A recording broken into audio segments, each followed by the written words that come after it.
I love developer Relic's real-time strategy game, Dawn of War 2. I enjoyed the hell out of Chaos Rising, the last expansion, and from what I've seen from the upcoming standalone expansion, Dawn of War 2 Retribution, they've still got it.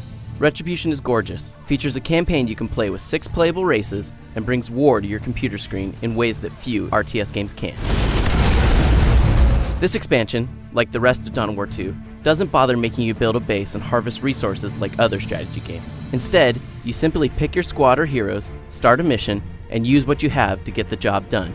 The previous game's campaigns were limited to the Space Marine army, but this time around you can play as the Tyranids, Chaos, Space Marines, Orcs, Eldar, or the Imperial Guard, who are making their first appearance in the Dawn of War 2 franchise. Retribution's draw, besides being based on an awesome strategy game, is still about leveling up and collecting loot. After each mission, players can choose a reward, either gaining access to a new piece of loot for their characters or giving their army a passive buff.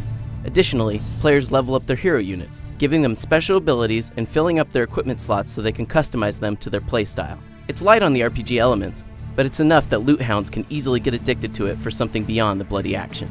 During the first few missions I played, I threw down as the Orcs, who are the poster child for Retribution. The levels are generally the same no matter which army you play, but each army plays differently from one another. The goal is to let you play the campaign with any army you want, and to offer you slightly different experiences each time you do it. The most interesting army that fans are probably dying to hear about, though, are the Imperial Guard. In Warhammer 40k lore, they're generally expendable and fight en masse, and Retribution handles this in a really cool way.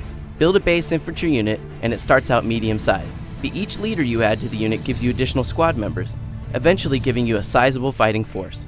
And, if you have to retreat, one of your squad leaders, called a commissar, can execute a squad member to break your flight, giving the Imperial Guard a tactical retreating option that no other army has.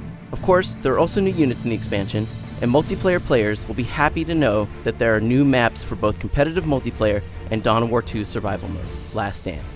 The biggest thing that makes Retribution appealing to me, though, is that it's not just more of the same that we fans have seen before. My experience showed that the mission objectives vary, from standard kill everything you see to run like hell and escape from a giant death tank.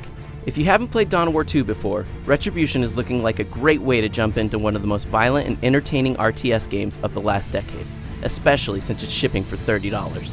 For more information on Dawn of War 2 Retribution, go to IGN.com.